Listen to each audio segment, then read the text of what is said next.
برائے مہربانی ہمارے اس چینل کو سبسکرائب کیجیے، ویڈیو کو لائک کیجیے اور زیادہ سے زیادہ شیئر کیجیے۔ جزاک اللہ۔ اعوذ باللہ من الشیطان اللعین الرجیم، بسم اللہ الرحمن الرحیم۔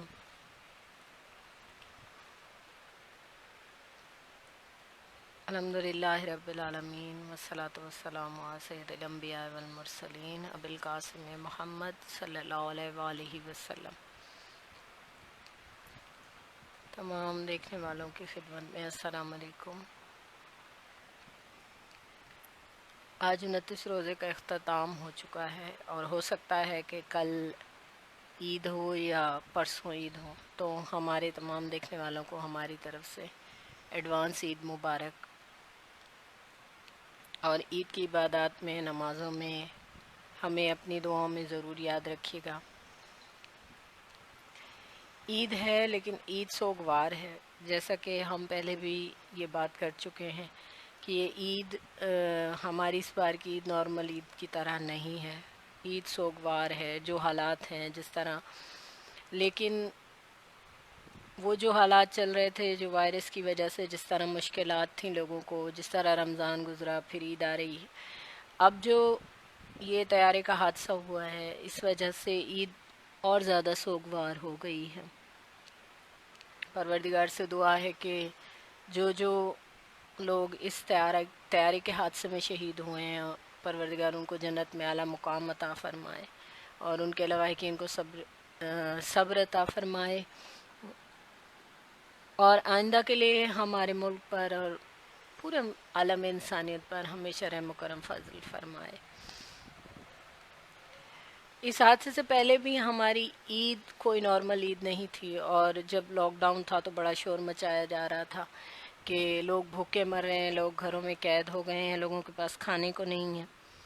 تو ان چیزوں سے پریشان ہو کر گورنمنٹ نے لاک ڈاؤن کھول دیا۔ عید آ رہی ہے، شاید لوگ رمضان کا مہینہ ہے، پریشان ہوں گے، مالی پریشانیاں ہیں اور بہت ساری پریشانیاں ہیں لوگوں کو، تو اس لیے لاک ڈاؤن کھول دینا چاہیے۔ لیکن جیسے ہی گورنمنٹ نے لاک ڈاؤن کھولا، ہم نے کیا دیکھا کہ لوگ ہزاروں کی تعداد میں بازاروں میں، چھوٹے چھوٹے بچوں کو لے کر خواتین ہیں جو بازاروں میں رشوں میں شاپنگز کر رہی ہیں،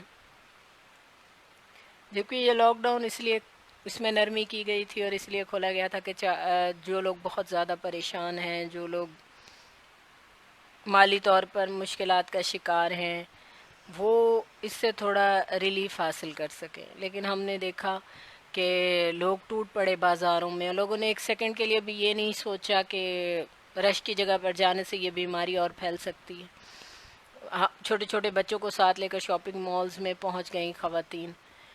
مطلب لوگوں کا یہ رویہ دیکھ کے سمجھ میں نہیں آتا کہ اب تک شاید ہم نے اس بیماری کو سیریس لیا ہی نہیں ہے، اب تک شاید ہم یہ سوچ رہے ہیں کہ یہ سب بکواس ہے، یہ سب فضول بات ہے، یہ سب کا حقیقت سے کوئی تعلق نہیں ہے، یہ گورنمنٹ شاید اپنے کسی ایجنڈے کی وجہ سے کرفیو لگا رہی ہے یا لاک ڈاؤن کر رہی ہے یا پابندیاں لگا رہی ہے، یہ کسی ایجنڈے کے تحت لگا رہی۔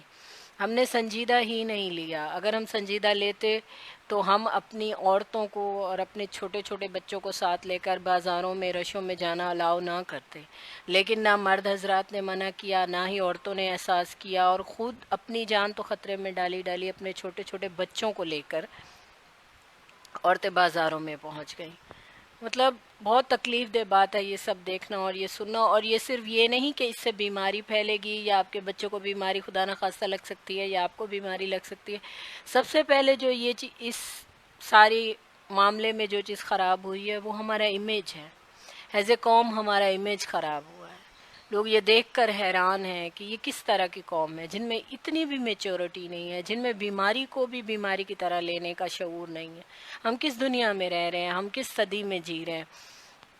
یعنی ہمیں اپنا عید کا جوڑا یا عید والے دن، جب کہ نہ آپ کے گھر کوئی مہمان آ رہا ہے، نہ آپ کسی کے گھر مہمان بن کے جا سکتے ہیں، تو کون دیکھے گا آپ کا عید کا جوڑا؟ ایز اے مسلمان ہونا تو یہ چاہیے تھا کہ جس طرح یہ عید آئی تھی، ہم اپنے عید کے لیے جن پیسوں سے ہم نے جوڑا خریدنا تھا، جو پیسے ہم نے رکھے ہوئے تھے یا بچائے ہوئے تھے، یا اگر ہمارے پاس بہت فالتو تھے پیسے جو لوگ نکل آئے ہیں بازاروں میں، تو وہ پیسے وہ ان غریبوں کے گھر میں دے دیتے جن کے گھر میں راشن نہیں ہے، جن کے گھر میں کھانے کا نہیں ہے، جن کے مزدوری اور یہ چیزیں رکی ہوئی ہیں۔ ہمیں تو اثار دکھانا چاہیے تھا، ہمیں تو اس عید کو ایسے منانا چاہیے تھا کہ لوگ پوری دنیا مثال دیتی. لیکن بہت افسوس کے ساتھ کہنا پڑتا ہے کہ اس کے بالکل برعکس جو ہے چیزیں نظر آ رہی ہیں، اور اندھا دھند لوگ بازاروں میں جا رہے ہیں جیسے یہ زندگی کی آخری خدا نخواستہ عید ہے، یا عید پر اگر جوڑا نہ پہنا تو ہم مسلمان نہیں رہیں گے. عید والے دن اگر ہم مہنگے سے مہنگے ڈیزائنر کپڑے نہیں پہنیں گے تو شاید ہم مسلمان نہیں کہلائیں گے. ہم بازاروں کے دھکے نہیں کھائیں گے، چوڑیاں اور مہندیاں نہیں خریدیں گے تو شاید ہم مسلمان نہیں کہلائیں گے. تو یہ اسلام کا اہم جز تھا، اس لیے ہم نے جان کا رسک لیا، اپنی جان کا بھی اور ان لوگوں کی جان کا بھی جو دوسرے لوگ ہیں، یا دوسرے لوگوں کے بچوں کی جان کا رسک لیا، اپنی جان کا رسک لیا، اپنے بچوں کی جان کا رسک لیا، اور ہم بازاروں میں پہنچ گئے. تو ہمارا امیج خراب ہوا ہے ایز اے قوم، بہت زیادہ خراب ہوا ہے. آپ دوسرے ملکوں میں دیکھیں، ان ملکوں میں لوگ قانون کی پابندی کر کے اس وبا سے نجات پا چکے ہیں، اس وبا سے جان چھڑا چکے ہیں، اور ہم مسلمان ہو کر ایسی حرکتیں کر رہے ہیں، ایسا امیچور بیہیویئر ہے ہمارا کہ جیسے پتہ نہیں کیا ہو گیا ہے، جیسے عید نہیں آ رہی، پتہ نہیں کیا ہو گیا. یہ تو ویسا ہو رہا ہے، لوگ باقاعدہ اس پر باتیں بھی کر رہے ہیں کہ اگر میدان محشر میں بھی خواتین کو جانا پڑے تو وہ شاید یہ سوچیں گی کہ پہلے ہمیں 2-3 ڈیزائنر جوڑے چاہیے، کیونکہ وہاں لوگ دیکھیں گے، وہاں بہت سارے لوگ جمع ہوں گے، گیدرنگ ہوگی، تو اس لیے اچھے جوڑے ہونے چاہیے. تو ہمارا امیج خراب ہوا ہے، اور صرف امیج خراب نہیں ہوا، اب جو کچھ ہم نے کیا ہے اس رمضان کے جو کہ عبادت کا عشرہ تھا، اس عشرے میں جو کچھ ہم نے کیا ہے، اب اس کے اثرات اگلے 10 یا 15 دنوں میں ظاہر ہوں گے. تو کیا ہوگا؟ کیا ہم نے اپنے اس غریب ملک کے ان حالات پر ہم نے ترس کھایا کہ آلریڈی ہمارا ایک غریب ملک ہے، یہاں میڈیکل کی سہولتیں نہیں ہیں ہمارے پاس، اگر خدا نخواستہ بہت زیادہ ایمرجنسی ہو گئی تو کیا ہوگا؟ کیا ہم نے یہ سوچا؟ کیا ان خواتین نے ایک لمحے کے لیے بھی یہ سوچا کہ اگر اپنی ذات کو رکھ کر نہ سوچے چلیں آپ کو نہیں ہوگا، لیکن اگر دوسرے بہت سارے مریض زیادہ ہو جاتے ہیں اور لاکھوں میں تعداد پہنچ جاتی ہے تو کیسے ڈاکٹر سنبھالیں گے، ملک کیسے سنبھالے گا، کیا حال ہوگا ہمارا، کتنے سارے لوگ سفر کریں گے؟ کیا انہوں نے یہ سوچا ایک لمحے کے لیے بھی؟ مطلب کیوں ہم یہ نہیں سوچتے؟ ہم کب پڑھے لکھی قوم کی طرح بیہیو کریں گے؟ کب ہم اپنے آپ کو سمجھدار، دور اندیش ظاہر کریں گے؟ اس صدی میں آ کر بھی، اس 21ویں صدی میں رہ کر بھی ہمارا یہ حال ہے. اور پوری اب تو پریشانی یہ ہو گئی ہے کہ شاید پوری دنیا سے یہ وائرس ختم ہو جائے، شاید پاکستان سے ختم نہ ہو، کیونکہ جو ہمارا بیہیویئر ہے، جس طرح ہم سیریس نہیں لے رہے اس چیز کو، تو کیا ہوگا آگے؟ کیا ہوگا؟ اسکول بند ہیں، کالجز بند ہیں، دفاتر بند ہیں، تمام ایسی چیزیں جو انتہائی ضروری تھی وہ سب بند ہیں، لیکن ہمارے لیے شاپنگ سب سے زیادہ ضروری ہے. بہرحال یہ ایک بات تھی جو دل میں تھی اور جو کہنا ضروری تھی کہ احتیاط کیجئے، اپنے گھروں میں رہیے، گھر میں رہ کر بھی عید منائی جا سکتی ہے. عید عبادت کا دن ہے، عید اللہ کے شکر ادا کرنے کا دن ہے، عید نمازیں اور نوافل پڑھنے کا دن ہے، عید ایک دوسرے کو معاف کرنے کا دن ہے، عید اپنے دلوں کو صاف کرنے کا دن ہے. عید ڈیزائنر کپڑے پہن کر شو آف کرنے کا دن نہیں ہے. کب مسلمان اس چیز کو سمجھیں گے؟ کب ہم مسلمان اس چیز کو سمجھیں گے؟ جو ہم نے رمضان میں عبادات کی ہیں، ان عبادات پر اللہ کا شکر ادا کرنے کا دن عید ہے. جو ہم نے دلوں میں ہمارے نفرت ہے کسی کے لیے، جو ہمیں تکلیف پہنچی ہے ان کسی سے پچھلے 1 سال میں، ان ساری تکلیفوں کو بھلا دینے کا، معاف کرنے کا دن عید کا دن ہے. چیریٹی کرنے کا دن عید کا دن ہے، غریبوں کا خیال رکھنے کا دن عید کا دن ہے. لیکن ہمارے لیے عید بالکل الگ ہے. ہمارے سماج میں، معاشرے میں رسم و رواج کی وجہ سے عید کچھ اور ہی بن گئی، عید کچھ اور ہی فیسٹیول بن گیا، اور جس کو ہم ہر حال میں منانا چاہتے ہیں بالکل اسی طرح. تو اللہ ہم سب کے حال پر رحم کرے. اللہ کرے کہ جو یہ بازاروں میں سب کچھ ہوا ہے یہ آگے اس کا کوئی برا نتیجہ سامنے نہ آئے. پروردگار ہمیں محمد وآل محمد کی سیرت پر عمل کرنے کی توفیق عطا فرمائے، اثار کرنے کی توفیق عطا فرمائے. کوشش کیجئے ابھی بھی اپنا، اگر کسی کے پاس فطرہ جو دینا ہے، یا ابھی بھی اگر کسی کے پاس عید کے جوڑے کے پیسے رکھیں، اور اگر آپ نہیں لے سکے تو وہ کسی ایسے غریب کو دے دیجئے، اس جوڑے کے پیسے بھی دے دیجئے، فطرے کے پیسے بھی دے دیجئے، کہ جو پچھلے 1 مہینے سے جن کا کوئی کام نہیں ہے، جن کے بچے کس طرح افطاری کر رہے ہیں، کس طرح سحری کر رہے ہیں، کس طرح وہ پانی پی کے گزارا کریں ان کو پیسے دے دیجیے تاکہ آپ کی عید حقیقی عید ہو سکے، تاکہ آپ کو دنیا میں بھی عید منانے کی اصل خوشی میسر آ سکے، آخرت میں اس کا اجر میسر آ سکے۔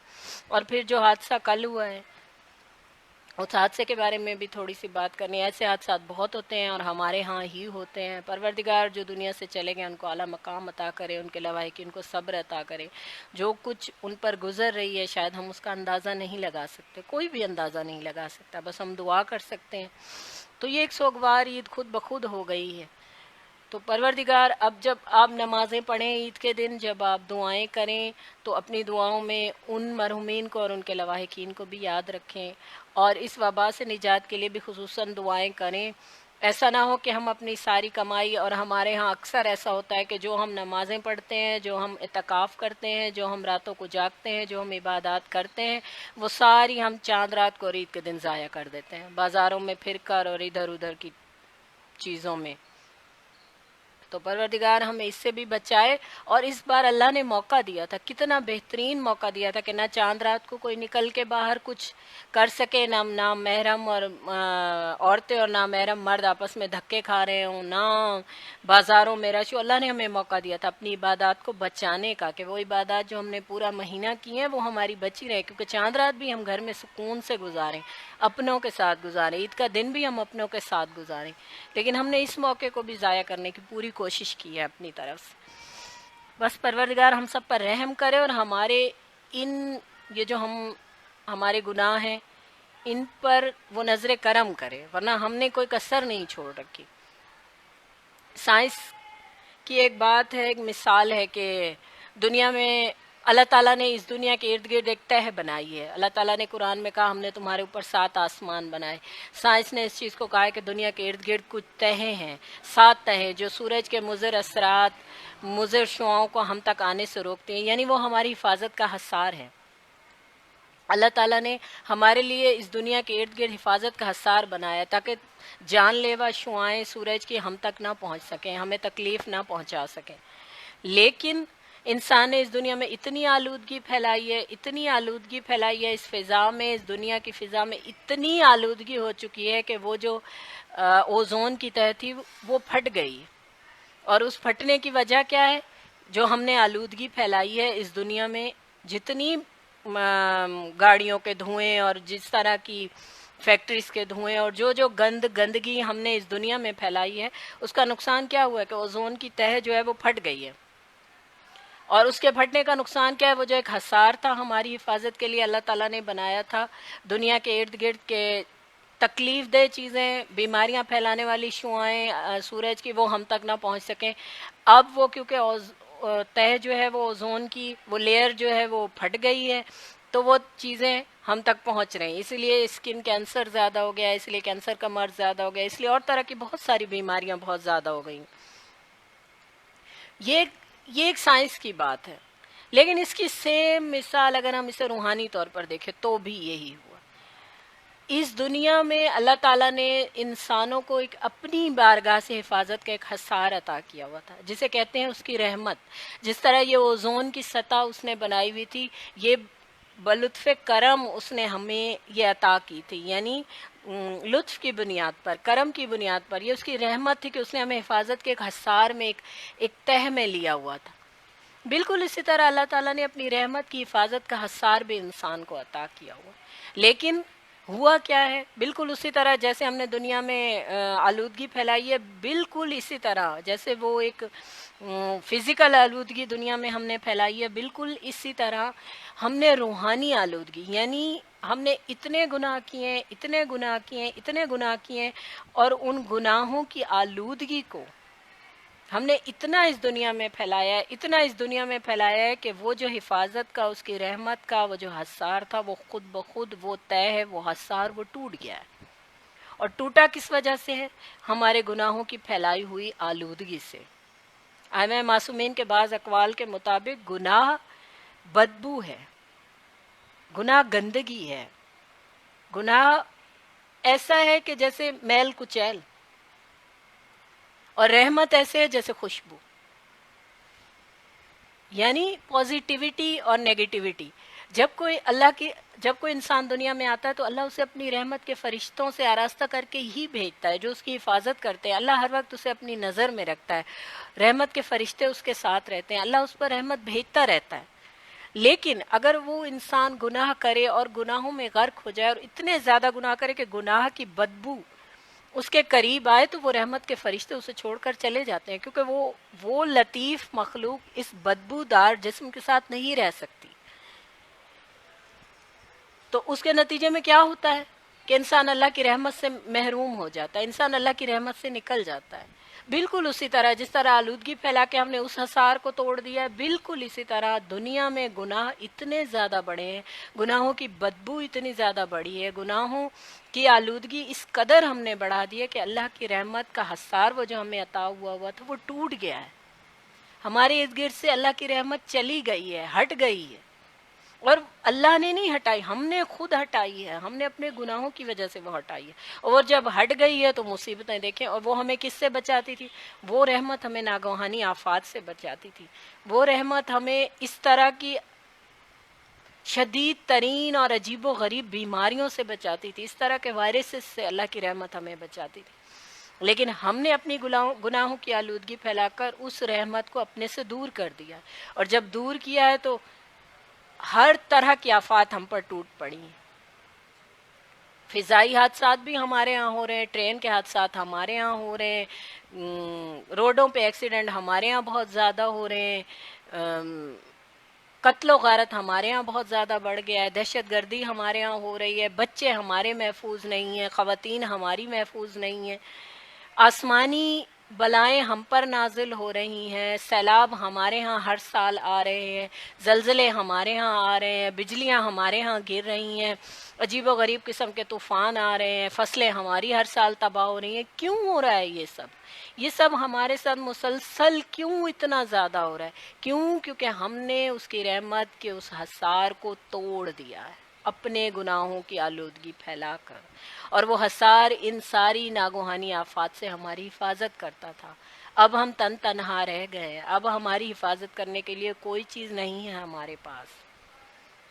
اس لیے بلائیں ہم پر ٹوٹ رہی ہیں, اس لیے بلائیں ہمیں اچکنے کے لیے انتظار میں کھڑی ہیں, اس لیے آئے دن عجیب و غریب حادثات و واقعات ہمارے ہاں ہو رہے ہیں.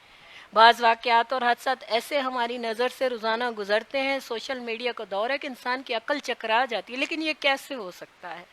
یہ کیوں ہو سکتا ہے؟ یہ کیوں ہوا؟ کتنی نوجوان موتیں ہو رہی ہیں ہمارے ارد گرد, کس قدر پریشانیاں ہیں. کسی کا اکلوتا بیٹا ہے تو وہ دنیا سے چلا جاتا ہے, ضعیف ماں باپ رہ جاتے ہیں. اس طرح کے حادثات و واقعات پہلے اتنے نہیں ہوتے تھے. ہم جب اپنے بزرگوں سے سنتے ہیں تو وہ کہتے ہیں تب اتنا زیادہ یہ سب نہیں ہوتا تھا. حدیث کے مطابق, ائمہ کے قول کے مطابق, کہ جب انسان طرح کے گناہ ایجاد کرے گا, جب نئے گناہ ایجاد کرے گا, تو نئی مصیبتیں اس پر نازل ہوں گی, نئے طریقے سے اموات اس پر نازل ہوں گی, نئی بلائیں اس پر نازل ہوں گی. اور آج وہی سب ہو رہا ہے. جتنا گناہ ڈیجیٹل ہو گیا ہے, جتنا گناہ جدید ہو گیا ہے, اتنی ہی بلائیں بھی جدید ہو کر ہم پر نازل ہو رہے ہیں.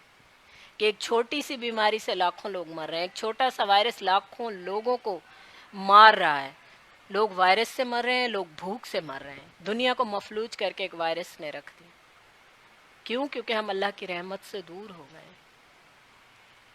بس دعا ہے پروردگار ہمیں ان مصلحتوں کو سمجھنے کی توفیق عطا فرمائے. ابھی بھی وقت ہاتھ سے نہیں گیا. ابھی بھی اگر ہم سچی توبہ کریں گے, ابھی بھی اگر ہم اللہ کے ہاں سچے دل سے معافی مانگیں گے, تو وہ ہمیں ضرور معاف کرے گا, کیونکہ وہ اس کی رحمت لامحدود ہے, انسان کی سوچ سے بھی زیادہ ہے. پروردگار ہمیں توفیق دے کہ ہم دنیا کو دوبارہ سے امن کا گہوارہ بنا سکیں, ہم اپنے گناہوں کی آلودگی کو کم کر سکیں. اور دیکھیے نا, یہ جو وائرس آیا, پھر وہی بات ہے کہ وہ اتنا مہربان ہے کہ جب ہم پر کوئی مصیبت بھی نازل ہوتی ہے تو وہ اس مصیبت کو بھی رحمت بنا دیتا ہے ہماری. اب جو یہ وائرس آیا اور لوگ گھروں میں قید ہو گئے, تو اس کا کیا فائدہ ہوا ہے؟ اس کا فائدہ یہ ہوا ہے, سائنسدان کہہ رہے ہیں کہ دنیا سے آلودگی بہت زیادہ حد تک ختم ہو گئی ہے, کیونکہ ٹریفک کم ہے, دھواں کم ہے, فیکٹریاں بند ہیں, آفیسز بند ہیں، مارکیٹیں بند ہیں، اس کی وجہ سے کم ٹریفک ہے، کم سے کم آلودگی فضا میں جا رہی ہے، تو فضا ہماری خود بخود قدرتی طور پر صاف ہو رہی. لیکن یہ تھی پریکٹیکل، ایک اللہ نے ہمیں موقع دیا، ہم گھروں میں بیٹھے، ہم نے ان رولز کو فالو کیا. دنیا میں وہ جو آلودگی بہت زیادہ بڑھ گئی تھی وہ کم ہونا شروع ہو گئی، خود بخود ریسائکلنگ کے تحت دنیا صاف ستھری ہونے لگ گئی، خود بخود ماحول صاف ستھرا ہونے لگ گیا. یہی موقع، بالکل سیم یہی موقع اس نے ہمیں روحانی طور پر بھی آلودگی کم کرنے کا دیا تھا. یہ جو ہم گھروں میں بیٹھ گئے، جو ہمارا بس نہیں چل رہا کہ ہم اپنی مرضی کی زندگی نہیں گزار رہے، تو یہ بے بسی ہمیں اللہ سے جوڑتی ہے، کیونکہ بے بسی کے آگے خدا ہے. تو اللہ نے ہمیں موقع دیا تھا کہ ہم اپنے گھر میں بیٹھ کے توبہ کریں. توبہ کریں گے گناہ معاف ہوں گے، گناہ معاف ہوں گے یعنی گناہ مٹ جائیں گے، گناہوں کی آلودگی پولوشن کم ہو جائے گی. ہر چیز سائنس کہتی ہے اس فضا میں باقی رہتی ہے، جو الفاظ بھی ہمارے منہ سے نکلتے ہیں یہ بھی اس ہوا میں باقی رہتے ہیں. بالکل اسی طرح جو گناہ کی انرجی ہوتی ہے، گناہ جو انرجی کریٹ کرتا ہے، جو بدبو کریٹ کرتا ہے، جو گندگی کریٹ کرتا ہے، وہ اسی ہوا میں موجود رہتی ہے، بالکل اسی طرح جس طرح آلودگی اسی ہوا میں موجود رہتی ہے. تو وہ جو کریشن وہ جو ہم نے کی تھی، اگر ہم گھروں میں بیٹھ کر، بالکل جس طرح ہم گھروں میں بیٹھ کر ہم نے فضائی آلودگی کو کم کیا، اگر گھروں میں بیٹھ کر ہم اللہ سے جڑتے، اللہ سے توبہ کرتے، تو ہماری یہ گناہوں کی آلودگی کم ہو جاتی. کیونکہ اللہ جب گناہ معاف کرتا ہے تو گناہ کو مٹا دیتا ہے. اس کے گناہ معاف کرنے کا طریقہ کیا ہے؟ وہ جب کسی گناہ کو معاف کرتا ہے تو اسے مٹا دیتا ہے، ایسے مٹا دیتا ہے جیسے وہ ہوا ہی نہیں. یعنی اگر وہ ہمارے گناہ، ہم توبہ کریں گے، معافی مانگیں گے، وہ ہمارے گناہ مٹا دے گا. تو گناہ مٹے گا، گناہ کے ساتھ گناہ کی آلودگی مٹ جائے گی. یعنی دنیا گناہوں کے بوجھ سے کافی حد تک پاک اور صاف ہو جائے گی. یہ اللہ نے ہمیں موقع دیا تھا. اور کس مہینے میں موقع دیا تھا؟ رمضان جیسے بابرکت ترین مہینے میں موقع دیا تھا کہ گھر بیٹھ کر گناہوں کی آلودگی کو کم کرنے کی کوشش کریں. کیونکہ ہر کوئی انسان ایسا نہیں ہے، اور کسی کو ضرورت نہیں ہے کہ آپ پکڑ کے کہیں کہ گھر بیٹھے ہو تو اللہ سے توبہ کرو. نہیں، انسان جب بے بس ہے، جب وہ اپنی مرضی کی زندگی نہیں گزار پا رہا، جب وہ کما نہیں پا رہا، جب وہ اپنے پیاروں سے مل نہیں پا رہا، جب وہ گھر سے نکل نہیں پا رہا، اپنے بچھڑے ہوئوں سے مل نہیں پا رہا، تو یہ بے بسی ہے. اور یہ بے بسی انسان کو اللہ سے جوڑتی ہے. کیونکہ انسان جہاں خود کو بے بس محسوس کرتا ہے وہ اللہ سے فریاد کرتا ہے کہ یا اللہ تو ہی سب صحیح کر دے. اور پہلا خیال یہ آتا ہے کہ کہاں ہم سے غلطی ہوئی ہے، کہاں ہم نے کچھ ایسا کیا ہے کہ جس کی وجہ سے پروردگار یہ زندگی ہو گئی ہے ہماری، کہ ایسا ہم نے کبھی سوچا نہیں تھا کہ زندگی ایسی بے بس ہو جائے گی. تو کسی استاد کی، کسی مولوی کی، کسی واعظ کی ضرورت نہیں تھی اس رمضان کے مہینے میں عبرت حاصل کرنے کے لیے، توبہ کرنے کے لیے، اللہ سے معافی مانگنے کے لیے، گناہوں کی آلودگی کو دنیا سے کم کرنے کے لیے. پھر اس کا کرم یہ ہے کہ جیسے ہی یہ مصیبت ہم پر نازل ہوئی، اس نے ہمیں رمضان جیسا مہینہ دے دی کہ گھر میں رہو، اللہ کی طرف متوجہ تو ہونا ہی ہے. ظاہر مصیبت میں انسان کہاں اور فریاد کرتا ہے، اللہ ہی کی طرف فریاد کرتا. تو اس بہترین مہینے میں میری طرف متوجہ ہو جاؤ تاکہ تمہیں اس مہینے کے توسط سے گناہوں سے معافی مل جائے. یہ وہ مہینہ ہے کہ جو عام نارمل حالات میں بھی آتا ہے تو اللہ اس میں گناہ معاف کر دیتا ہے اور اپنی رحمتوں کو، برکتوں کو کئی گنا بڑھا دیتا ہے.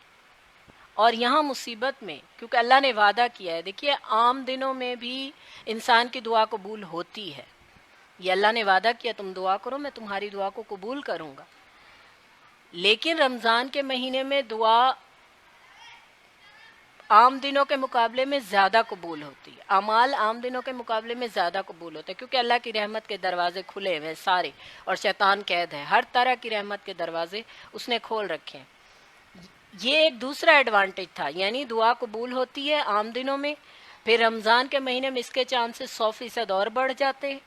لیکن ایک اور نقطہ جو اس رمضان کی خاصیت تھا کہ اللہ نے وعدہ کیا ہے کہ وہ مضطر کی دعا کو قبول کرتا ہے. من یجیب المضطر اذا دعا ویکشف السوء، وہ پوچھ رہا ہے کون ہے جو مضطر کی دعا کو سنتا ہے اور فوراً قبول کرتا ہے. اور یہ رمضان ایسا تھا کہ انسان دعا کر رہا ہے، رمضان کا مہینہ اور انسان مضطر بھی ہے. یعنی پوری کائنات میں انسان مضطر ہے، پریشان ہے۔